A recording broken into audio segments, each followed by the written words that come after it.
क्या पढ़ रहे थे last time? Uniform resource locator. Girls ये पढ़ रहे थे? यूनिफॉर्म रिसोर्स लोकेटर पढ़ लिया था ना? मुझे दिखा सकते हैं नोट्स बनाए थे कल हमने? नोट्स दिखा सकते हैं?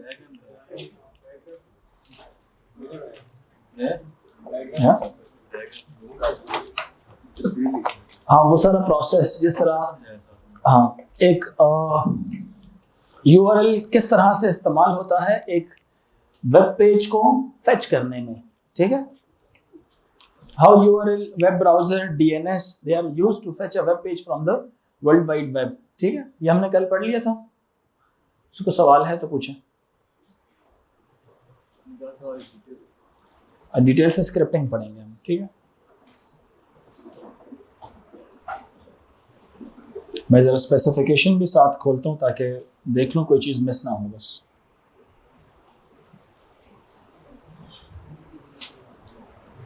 PSTN हमने पढ़ लिया, सेलफोन भी पढ़ लिया, वर्ल्ड वाइड वेब और इंटरनेट में फ़र्क भी पढ़ लिया,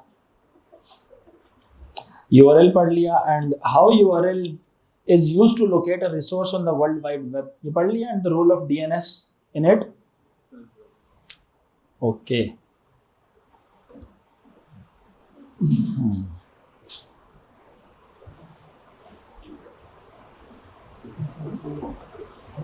सब अपने अपने नोट्स खोलें सामने।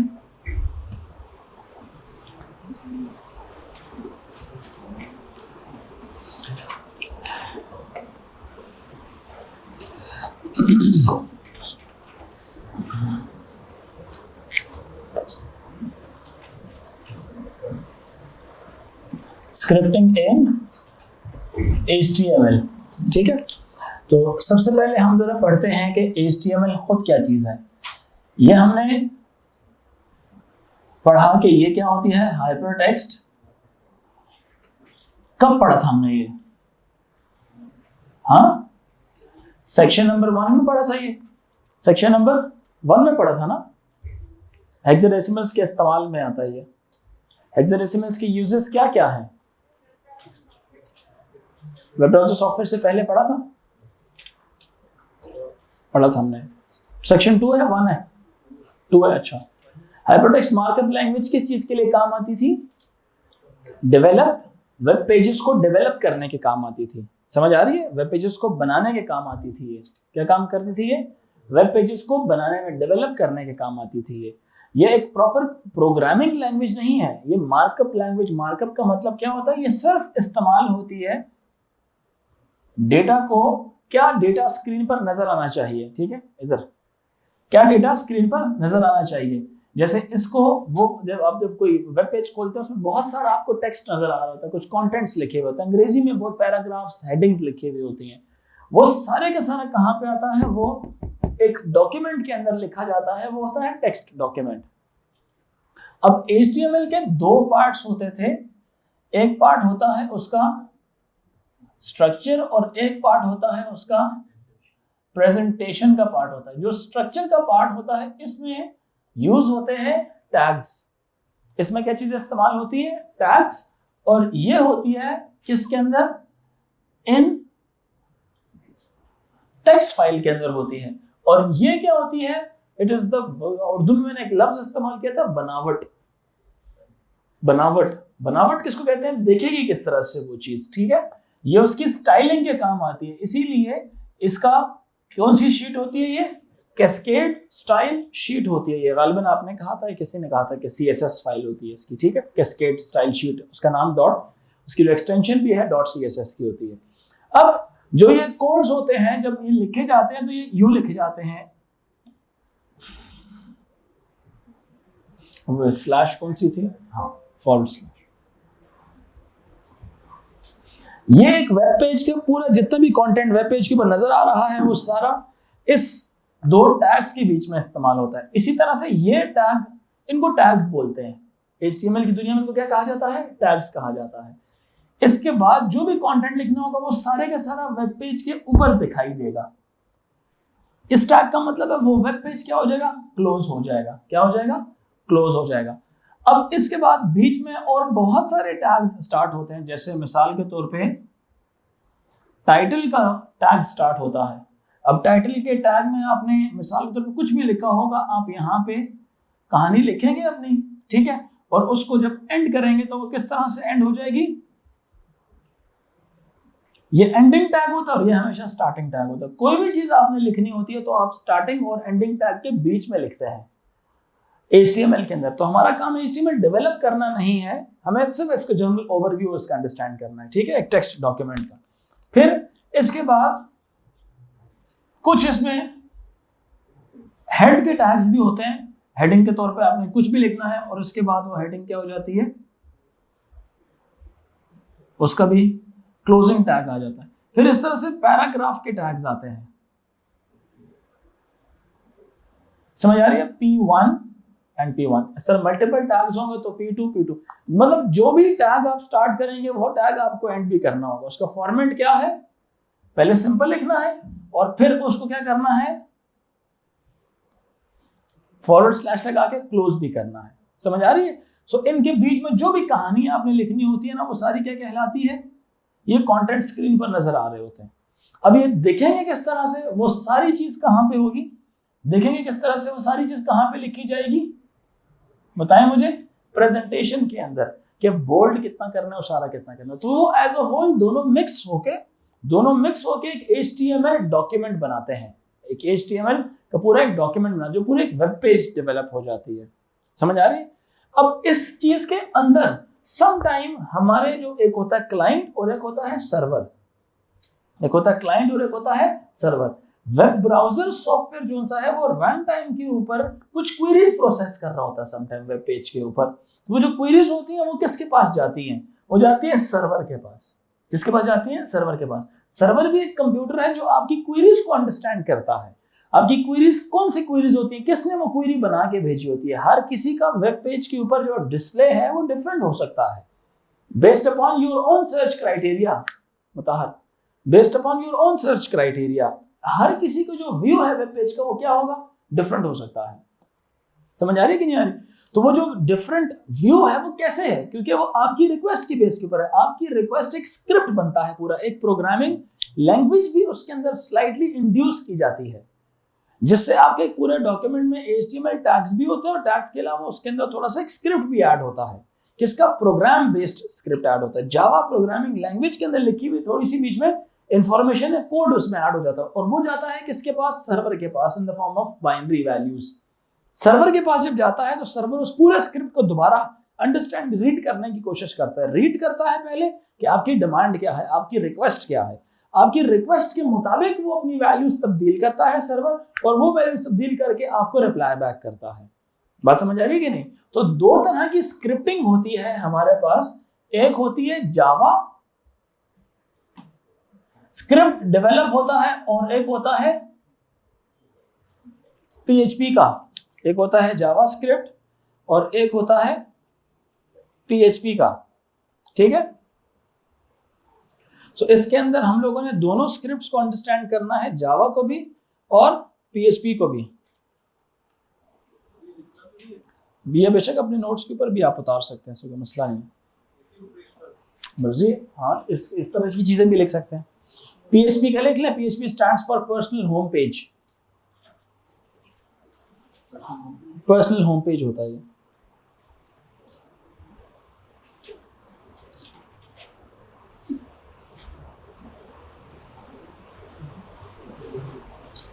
पर्सनल होम पेज भी, और ये हाइपरटेक्स्ट प्रोसेसर भी इसको अब पढ़ा जाता है।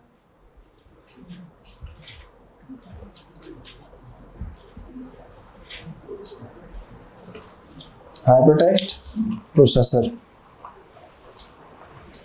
हाइपरटेक्स्ट प्रोसेसर भी पढ़ा जाता है।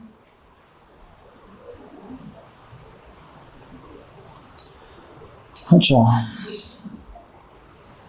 हाइपरटेक्स्ट प्रोसेसर,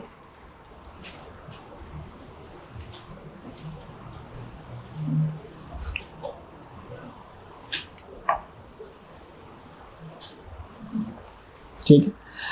आपके पास नोट्स हैं, कितने कल वाले जो नोट्स दिए थे वो खोलें सामने, हर बच्चा वो नोट्स खोले, स्क्रिप्टिंग के नोट्स खोलें, उसको मैं रेफर करूंगा अभी, ठीक है।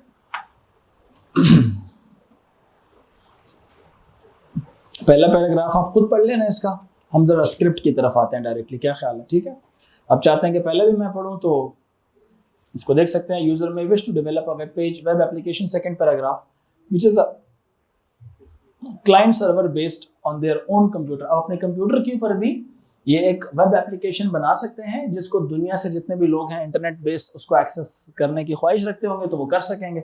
सिर्फ आपको करना क्या है, आपको एक नेसेसरी सर्वर सॉफ्टवेयर अपने कंप्यूटर में इंस्टॉल करना है। ठीक है, जैसे मतलब कहने के कि अगर आप चाहें तो आप अपनी वेबसाइट भी बना सकते हैं, वेब एप्लीकेशन भी बना सकते हैं। आपको सिर्फ इंटरनेट चाहिए, एक सॉफ्टवेयर चाहिए, पेजेस डेवलप करने हैं, आईपी चाहिए, इंटीग्रेट होना। ठीक है, तो उसमें लिखा हुआ है उसने download the necessary server software, server का एक सॉफ्टवेयर होता है वो डाउनलोड करें। Install the application on the chosen या एलोकेटेड सर्वर, वो जो एप्लीकेशन आपने बनाई होगी वो सर्वर पर इंस्टॉल करें।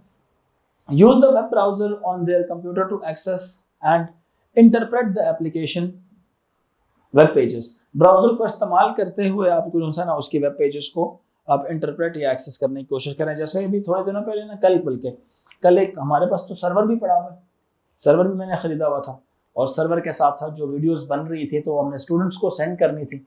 तो अभी सिचुएशन ये डेवलप हुई हुई है कि वो जो वीडियोस हैं वो जिन स्टूडेंट्स को हमने सेंड करने तो वो किस तरह से करें। तो हम एक काम कर सकते हैं, हम अपने स्टूडेंट का उसी सर्वर को वेब एड्रेस उसका ख़रीद के एक होस्टिंग स्टार्ट करते हैं उस सर्वर की, ताकि जितने भी स्टूडेंट्स ने उन वीडियोस को देखना है सर्वर में मौजूद है वो, ठीक है, वीडियोस को देखना है वो एक लॉगिन आईडी के जरिए इनरोल करें, खुद को इनरोल करके उन वीडियोस को क्या करें, देखना शुरू करें। स्टूडेंट आईडी डेवलप हो उसके अंदर, समझ आ रही बात है कि नहीं? स्टूडेंट आईडी क्या हो उसके अंदर डेवलप हो, क्या ख्याल है? ठीक है,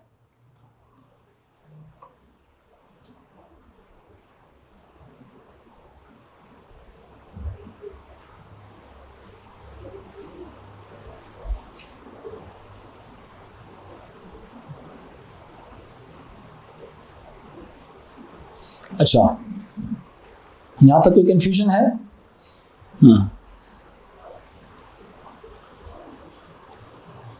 अब आते हैं जरा जावास्क्रिप्ट की तरफ। कहता है कि जी even web pages would need to be created using HTML, ये बात भी दुरुस्त है। A domain name would have to be purchased from a web hosting company, ये कल हम बात पढ़ चुके हैं। तो डोमेन नेम हमें खरीदनी पड़ेगी एक वेब होस्टिंग कंपनी से। The HTML files would need to be uploaded to the server, जितनी भी फाइल्स हमने बनाई होंगी इस तरह की जिसमें कंटेंट्स लिखे होंगे वो हमें सर्वर पे अपलोड करने पड़ेंगे। यस बेटा, तो ये HTML वाली एग्जांपल है, यहां पे उसने बॉडी का टैग ओपन किया लेकिन क्लोज नहीं किया, गलत किया उसने, क्लोज करना चाहिए था उसको। ये मिसाल ली जैसे उसने बॉडी का टैग क्लोज करना चाहिए था। The HTML फाइल्स, अच्छी ऑब्जर्वेशन है, हर एक कोड जो सा ना वो क्लोज हुआ है, टैग क्लोज हुआ है, सिर्फ बॉडी क्लोज नहीं की हुई इसने। The HTML files would need to be uploaded to the server which was allocated to the user by the web hosting company। जो वेब पेजेस आप अपलोड करेंगे और उसको आप एलोकेट करेंगे कि ये वेब पेज का दर्जा रखती है और इसको एक्सेस किया जा सकता है, उनको आपस में एक दूसरे के साथ लिंक करेंगे और वो सर्वर के ऊपर मौजूद होंगी, तो कोई भी कंप्यूटर जो है ना इंटरनेट के ऊपर आपका डोमेन नेम एंटर करके उसको एक्सेस कर सकेगा। समझ आई बात ही कि नहीं? नहीं है समझ? आगे समझ? ओके। फिर आगे जावास्क्रिप्ट। अब आते हैं जरा both the HTML tags, the inclusion of JavaScript and PHP can be used. अब इन दोनों इन टैग्स के अंदर जावास्क्रिप्ट को भी डाला जा सकता है और PHP को भी डाला जा सकता है। ठीक है, PHP हाइपरटेक्स्ट प्रोसेसर एक क्लाइंट साइड के लिए और एक सर्वर साइड के लिए। ठीक है, तवज्जो इधर रखो। जावास्क्रिप्ट अनलाइक HTML, JavaScript क्या है? Is a programming language which will run on the client side. What is the difference between running a client side and running on the server side? Client side के ऊपर भी कुछ चीज software run हो रहे होते हैं to make something that is reasonable for client, and the server side के ऊपर वो सर्वर के लिए अपना होता है। तो कहता है क्लाइंट साइड क्या होता है, जो मैं भी थोड़ी देर पहले कह रहा था, client side the script runs on the computer पे रन कर रहा होता है क्लाइंट के, ठीक है, which is making the request, processing the web page data that is being sent to the computer from the server। तो कंप्यूटर की तरफ जो है ना, कंप्यूटर उसको क्या करता है, हमारा कंप्यूटर उसको प्रोसेस करता है, सेंड किया जाता है किसकी तरफ से? सर्वर की तरफ से। सर्वर साइड स्क्रिप्ट क्या होता है? The script is run on the web server and the result of the processing are then sent to the computer that made the request. जिसने मिसाल के तौर पे एक है क्लाइंट और एक है सर्वर। आपने कोई चीज बना, मिसाल के तौर पे सर्वर के लिए बनाई है, तो यू विल बी लाइक, एक तो एक पूरा वेब पेज का डॉक्यूमेंट वही है जो रिक्वेस्ट आप जनरेट करते हैं। जैसे ना वेब पेज के ऊपर समटाइम आप फेसबुक पे कुछ लिख रहे होते हैं, सर्च कर रहे होते हैं, सर्च करते हैं ना, तो सर्च करते हुए कुछ टाइप करते हैं, और इस तरह की बहुत सी वेबसाइट्स हैं जिसपे आपको कुछ ना कुछ टाइप करना पड़ता है। कुछ होता है ना रीडेबल जो डेटा होता है, एक तो ना वेबसाइट सिर्फ रीडेबल, आप जस्ट रीड करते हैं उसको, एक होता है चेंज भी कर सकते हैं, आप उस कंटेंट्स को मांगते हैं जो आपकी मर्जी का है, जो आपकी मर्जी की कंटेंट्स ढूंढ रहा है, जो स्क्रिप्ट आप चाहते हैं। जैसे लेट्स से विकिपीडिया वाला स्टाइल हो गया, विकिपीडिया वाला स्टाइल हो गया, या आपकी कैम्ब्रिज की वेबसाइट हो गई, ठीक है, उसमें से वो किसी चीज को सर्च क्राइटेरिया जहां पे आप सर्च करेंगे तो उसमें से कोई चीज इवैल्यूएट करके निकाल के दे रहा होता है। ऑलमोस्ट हर वेबसाइट के ऊपर एक सर्च क्राइटेरिया सा लगा होता है। आप जब उसके ऊपर बनाते हैं तो दो तरह की स्क्रिप्ट्स बनते हैं, एक होता है क्लाइंट के लिए और एक होता है सर्वर के लिए। अब जब मेरे कंप्यूटर से एक क्वेश्चन जनरेट होगा, वो होगा सर्वर के लिए, जो सर्वर के पास जाएगा वो सर्वर साइड स्क्रिप्ट होगा। सर्वर उसको अंडरस्टैंड करेगा और उसको अंडरस्टैंड करने के बाद उसका आंसर देगा, क्योंकि मैं क्लाइंट हूं। मैं कौन हूं? क्लाइंट हूं। मुझे एक चीज चाहिए तो मैं यहां से एक रिक्वेस्ट जनरेट करके सर्वर के पास भेजूंगा, सर्वर उसको अंडरस्टैंड करेगा। सर्वर का स्क्रिप्ट डिफरेंट है। जैसे मैं सवाल पूछता हूं, मेरा सवाल एक उससे डिफरेंट होगा। वो मेरे सवाल को सुनने के बाद उसका जवाब बनाएगा। पहले क्या करेगा? He will make it's answer and वो आंसर फिर मुझे सेंड करेगा। अब वो उसी फॉर्मेट में सेंड नहीं करेगा जिस फॉर्मेट में उसने मुझसे मांगा था, वो उस फॉर्मेट में सेंड करेगा जो फॉर्मेट मेरा कंप्यूटर समझ सकता है। मेरा कंप्यूटर एक डिफरेंट है, मैं कंप्यूटर हूं और वो सर्वर है। सर्वर का आर्किटेक्चर डिफरेंट होता है, कंप्यूटर का आर्किटेक्चर डिफरेंट होता है। ये समझनी है बात आपने, ठीक। सो दोनों स्क्रिप्ट्स कैसे, सर्वर साइड कैसे, the script is run on the web server. वो स्क्रिप्ट कहां पर रन किया जाता है?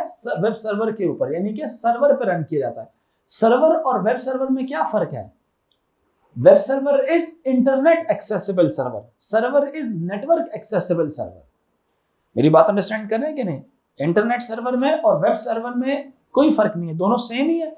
सादा सर्वर और वेब सर्वर डिफरेंट होता है, ठीक है। And the result of the processing are then sent to the computer that made the request.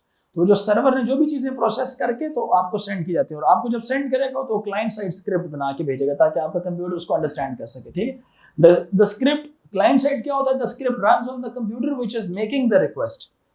समझ आ रही है? The script runs on the computer which is making the request, processing the web page data that is being sent to the computer from the server. Server से जो data send किया जाता है computer की तरफ, उसको प्रोसेस करने के लिए। अब एक एग्जांपल है नीचे, उस एग्जांपल का मेन मकसद है the following short program inputs a temperature and outputs high और ओवर 2000 हाई, ओके या लो। तीन मैसेजेस वो आउटपुट करता है, या तो हाई, या तो ओके, या तो लो। अब ये जरा इंपॉर्टेंट बात है बिकॉज आप में से किसी ने P2 नहीं पढ़ा हुआ, बट हम यहाँ पे P2 की कुछ बात अभी डिस्कस करेंगे, स्क्रिप्ट के अंदर इस्तेमाल हो रही है। High will be output if the temperature is 200 और ओवर, ओके करेगा इफ इट इज 100 डिग्रीज और ओवर, लो करेगा if it is below 100 degrees, ठीक है। जरा पहली लाइन से हम स्टार्ट करते हैं पढ़ना। पहली लाइन में क्या लिखा हुआ है? HTML का टैग स्टार्ट हुआ, फिर बॉडी का टैग स्टार्ट हुआ। अब नोट करें बच्चे, लाइन नंबर 20 में बॉडी टैग क्लोज भी हो रहा है।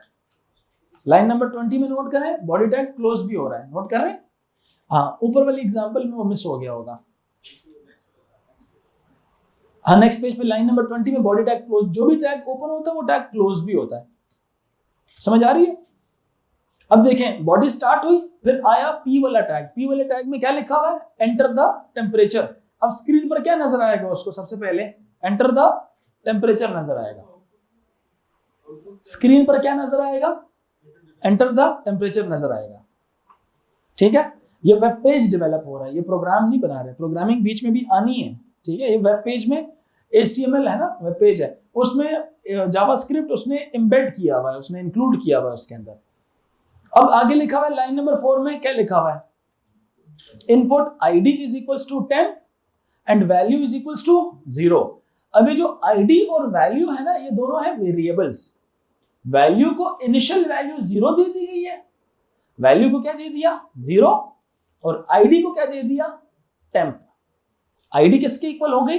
temp के इक्वल, और वैल्यू किसके इक्वल हो गई?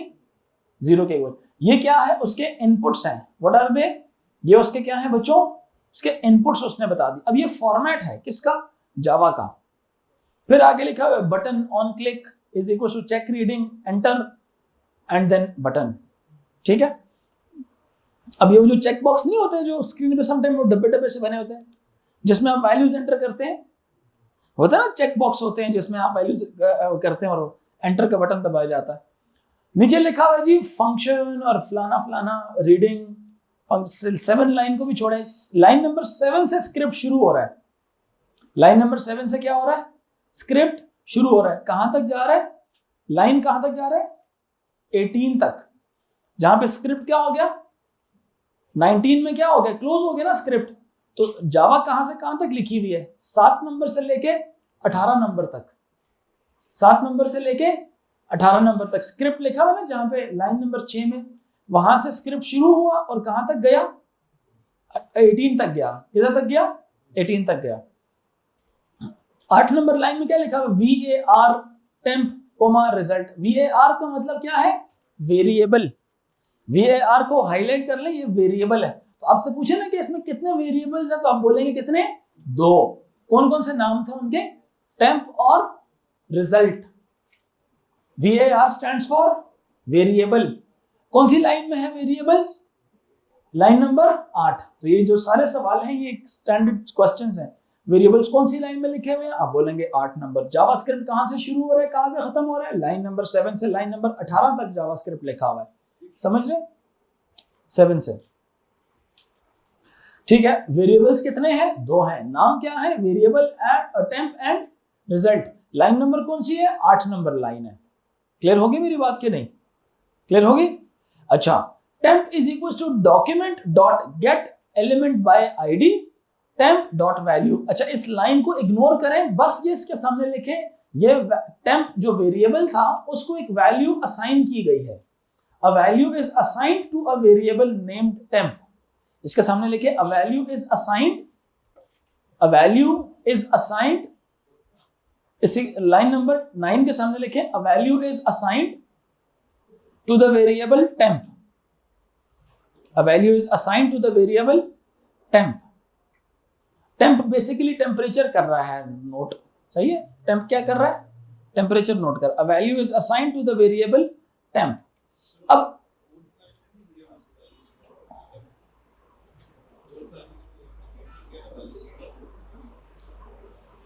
नहीं, वो वैसे ही है, वो जावास्क्रिप्ट नहीं है।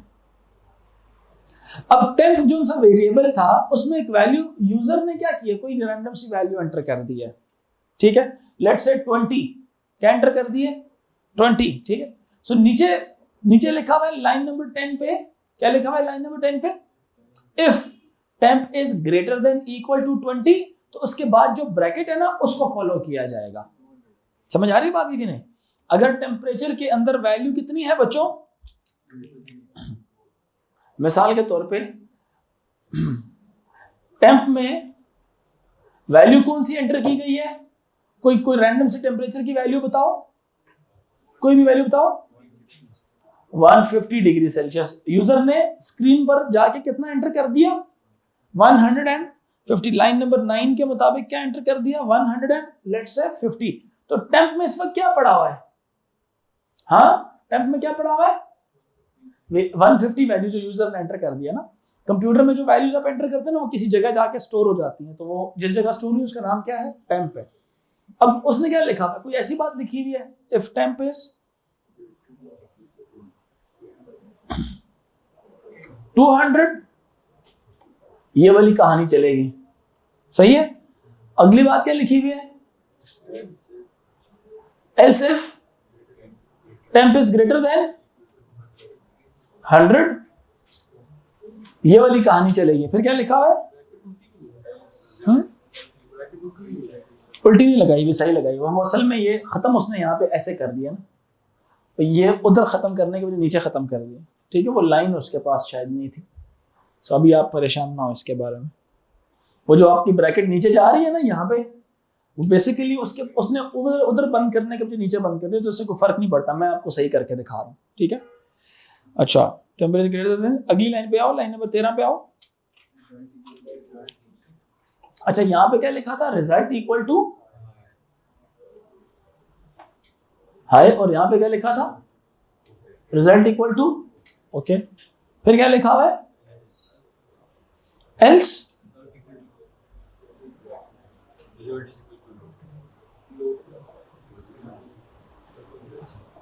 ये ब्रैकेट क्या होगी, क्लोज हो गई है। बात समझ आई कि नहीं आई? अब क्या होगा, अब जब ऊपर से उसको रीड करता ना 150 है, तो अब ये वाली कंडीशन ट्रू होगी? नो, ये तो ट्रू नहीं होगी ना। क्या ये वाली कंडीशन ट्रू इज, मतलब if temperature greater than equal to 200 तो ये वाला सेव हो जाएगा उसके पास, लेकिन हमारा टेम्परेचर 200 से बड़ा है, नो। कौन सी कंडीशन में आके बात आएगी, फॉलो होगी, किस वाली में होगी, आप बताएं सना फरीद फारूकी? फर्स्ट वाली में, सेकंड में, थर्ड में? सेकंड में आएगी।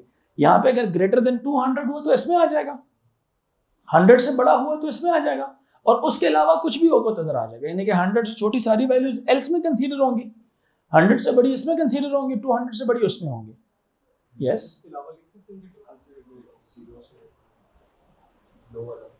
ये फॉर्मेट है इसका, ये इफ का फॉर्मेट है।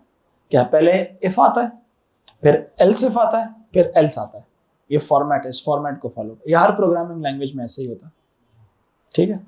मतलब इफ के अंदर एक कहानी इधर आ रही होती है, मतलब यहाँ पे लिखते हैं हमेशा इफ के बाद आती है कंडीशन आती है, और फिर जो भी आपने प्रोसेसिंग करानी हो ना वो यहाँ पे कराते हैं, और फिर क्या होता है, एल्स लिखते हैं। अगर ये कंडीशन ट्रू हो जाए ना तो ये वाली लाइंस क्या होती हैं, एग्जीक्यूट होती है। मतलब 10 लाइनें लिखी हुई हैं, 1 लिखी है, 50 लिखी, ये सिर्फ ट्रू के ऊपर एग्जीक्यूट होती हैं। तो अगर ये कंडीशन फॉलो कर ली जाए तो, जैसे अभी तो फॉलो ही नहीं हो रही ना पहली कंडीशन, तो इसलिए वो एल्स पे आ रहा है।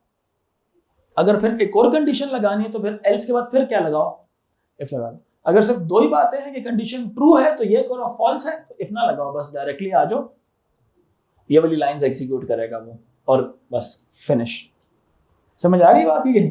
ओ लेवल क्या करता है, ओ लेवल में इफ एल्स और यहाँ पे एंड इफ लिखता है। जावा एंड इफ नहीं कराता, जावा क्या कराता है, जावा इसकी ब्रैकेट्स को ओपन कराता है और इसकी ब्रैकेट्स को क्लोज करता है, फिर इसकी ब्रैकेट्स को ओपन कराता है और फिर इसकी ब्रैकेट्स को क्लोज कर देता है। तो क्लोज करने का मतलब ये है कि बस इफ वाली बातें खत्म हो गई हैं। बच्चों को समझ आ रही है कि नहीं? सबको समझ आ रही है? अच्छा, ये हर प्रोग्रामिंग लैंग्वेज का एक अपना तरीका है। जैसे आप जब ग्रेड्स जब निकालते हैं, ग्रेडिंग करते हैं, तो आप क्या लिखेंगे, if marks greater than equal to 90 grade equal to A star लिखेंगे।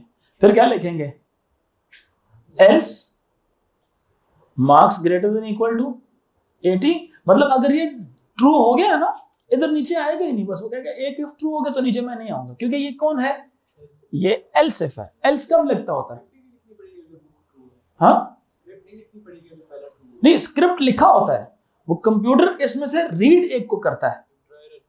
मतलब एक दफा जब ये ट्रू हो गया ना फर्स्ट, उसमें अगर उसके मार्क्स थे 92, ये तो कंडीशन ट्रू हो जाएगी, तो वो ग्रेड ए स्टार अपने पास सेव कर लेगा। ग्रेड में क्या चीज आ जाएगी, फिर ए स्टार आ जाएगा। गर्ल्स को समझ आ रही है कि नहीं? नीचे नहीं चेक करेगा, क्योंकि ये वो एल्स है। मतलब यूं समझो ना कि जब हम बचपन में हमारी अम्मी हमें कुछ काम कहती थी ना, कहती थी कि नहीं, पालक ले आओ जाके, पालक ना मिले तो धनिया ले आओ, धनिया ना मिले तो अदरक ले आओ, अदरक ना मिले तो फलानी। ऐसे तो नहीं हो सकता कि सारी चीजें लेके आनी है। उन्होंने क्या कहा था, अगर ये ना मिले तो ये ले आओ, अगर ये ना मिले तो ये ले आओ। तो अगर ये मिल गया तो नीचे तो लाने की जरूरत ही नहीं है। क्या ख्याल है, मेरी बात समझ आई कि नहीं? ये वो वाली कंडीशन लग रही है कि इफ एक जब ट्रू हो गया तो नीचे आने की जरूरत ही नहीं है। अगर ये ट्रू ना हुआ, if is not true then else if, else if this is true, if this is true then do it, this is not true then next else if पे आ जाओ, and you just keep on going, else if else if else if else if. हाँ नहीं यार, उसको छोड़ो, efficiency ना मारो। अभी समझ आ रही सारों को कि नहीं आ रही? तो ये वो सिनेरियो डिस्कस हो रहा है कि जब एक बात दुरुस्त हो गई तो बस कहानी खत्म। ये वो कंडीशंस हैं कि पहले तो ये काम करो, कंडीशन बेस्ड ये काम करो, अगर ये नहीं होता तो ये करो, अगर ये नहीं होता तो ये करो। मतलब उसके साथ साथ आगे चलते जाओ। फिर क्लियर हो रही है मेरी बात कि नहीं? सो अब अगर किसी के मार्क्स 92 आ गए तो ग्रेड ए स्टार मिल गया, नीचे आएगा ही नहीं, क्योंकि वो ये किस में फॉलो हो रहा है, ये किस में आ रहा है, ये एल्स में आ रहा है। एल्स का मतलब क्या होता है कि ये ना हो तब, नेगेटिव उसमें, मतलब एक हो गया ठीक है, नहीं हो तो उसके बाद अगले पे जाओ। क्यों जी ईमान खान, सही है। यहां पे क्या आ जाएगा फिर, ग्रेड इक्वल टू ए। इसी तरह से कितनी दफा एलसिफ लिखूंगा मैं, एलसिफ जितनी दफा आप जाना चाहते हैं, कितने तक, हाँ किधर तक, यू तक। और लेट्स से अगर आप कहते हैं ना कि 7 के नीचे यू दे दें, 70 के नीचे यू दे दें, फिर यहां पे आप क्या लिख देंगे, एल्स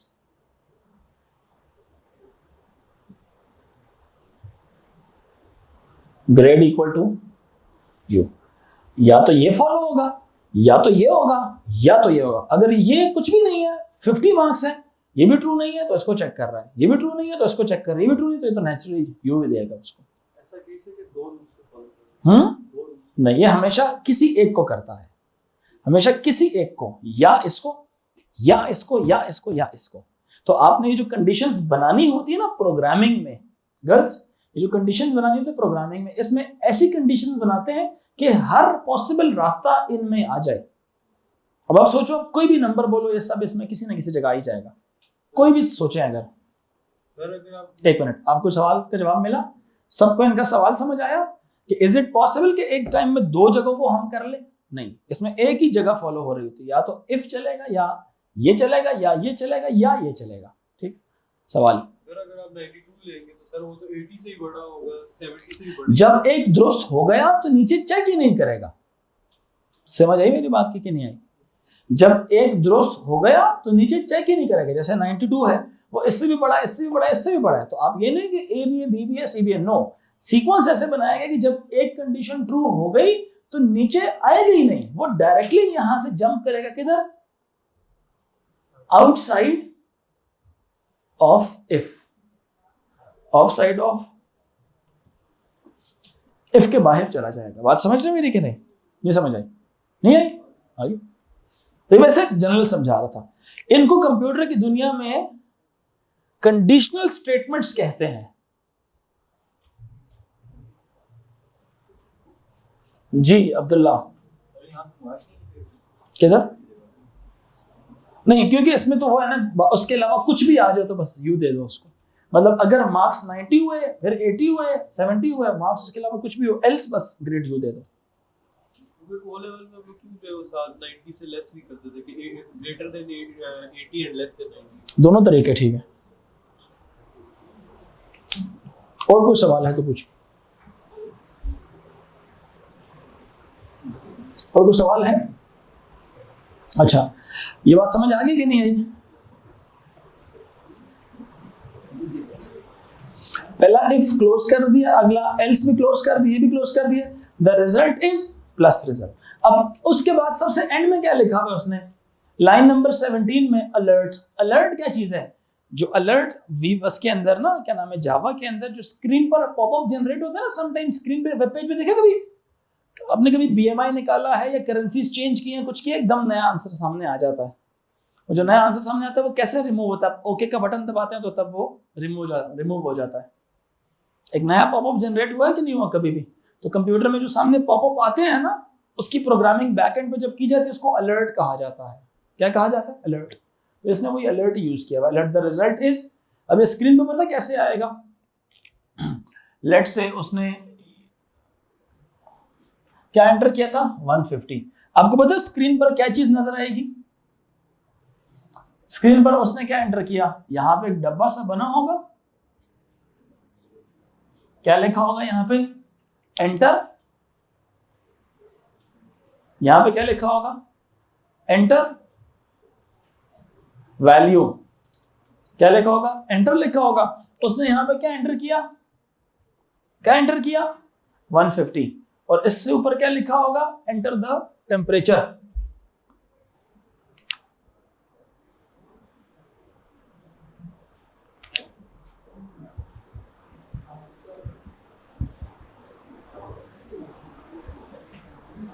एंटर द टेम्परेचर लिखा होगा। समझ आ रही मेरी बात कि नहीं आ रही?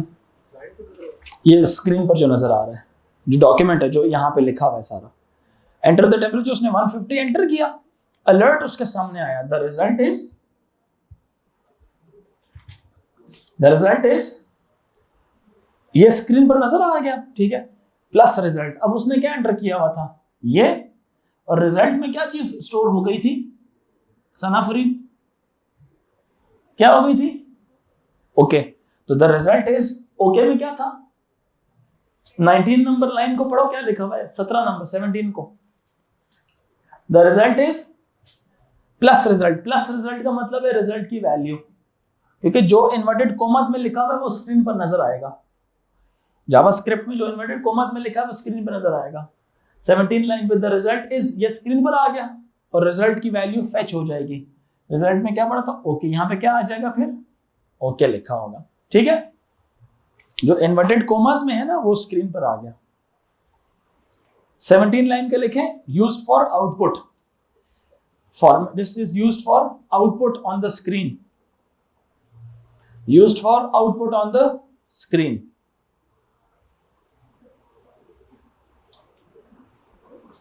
Used for output on the screen. नहीं, वो हर प्रोग्रामिंग लैंग्वेज का डिफरेंट होता है। सूडो कोड में आउटपुट करने के लिए सिर्फ आप लफ्ज लिखते हैं आउटपुट, जाओ उसके अंदर विजुअल बेसिक में आप लिखते हैं console dot write line, C plus plus में लिखते हैं सी आउट, जावा में लिखते हैं अलर्ट। तो ये हर प्रोग्रामिंग लैंग्वेज का क्या है, सिंटैक्स डिफरेंट है, हर प्रोग्रामिंग लैंग्वेज के लिखने का तरीका क्या है, डिफरेंट है। बस क्लियर होगी बात कि नहीं। अच्छा, अब आते हैं जरा इसकी तरफ, हाइपरटेक्स्ट प्रोसेसर की तरफ। PHP is another language which can be embedded within HTML. इसको HTML के अंदर एम्बेड किया जा सकता है। However, when PHP is used, it is processed on the server side. ये प्रोसेस कहाँ पे की जाती है, सर्वर साइड पर की जाती है। Again, the code will be sandwiched inside the HTML and will be stored as a PHP file. Ji,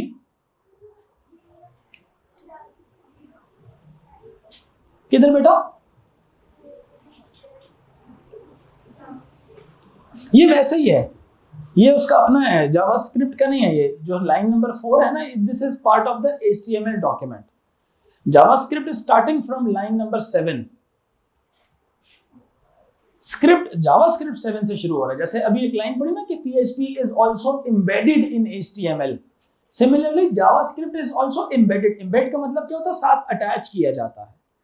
HTML जाती तौर पे प्रोग्रामिंग लैंग्वेज नहीं है, लेकिन जावा तो प्रोग्रामिंग लैंग्वेज है, तो इसका मतलब है प्रोग्रामिंग लैंग्वेज को हम इसमें शामिल कर सकते हैं।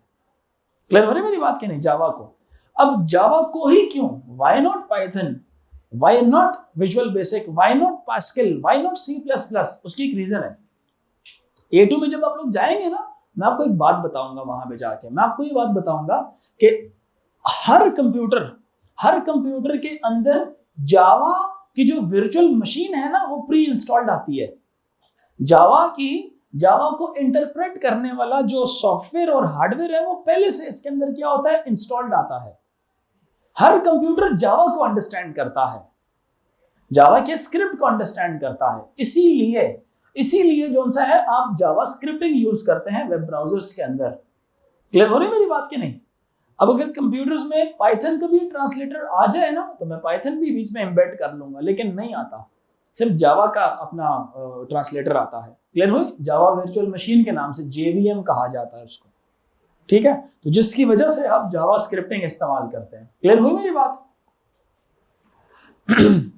PHP is another language which can be embedded within the HTML. However, PHP is used as the processor on the when PHP is used, it is processed on the server side. Again, the code will be sandwiched inside the HTML and will be stored as a PHP file. ठीक है.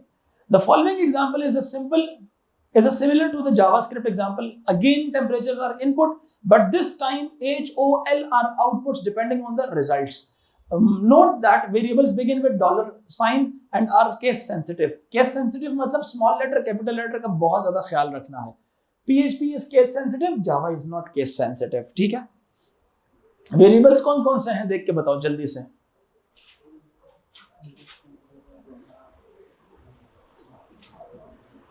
जल्दी करें। हाँ जल्दी करें। Variables कौन कौन से हैं?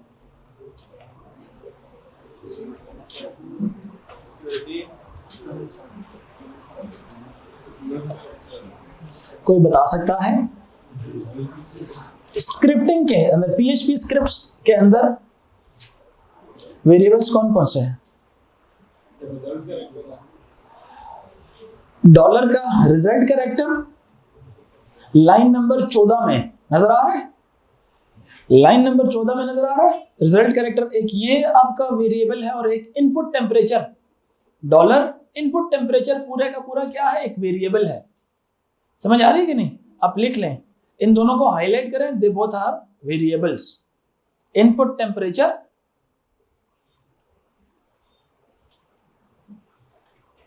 और इनपुट कैरेक्टर, ये दोनों क्या हैं आपके? ये वेरिएबल्स हैं।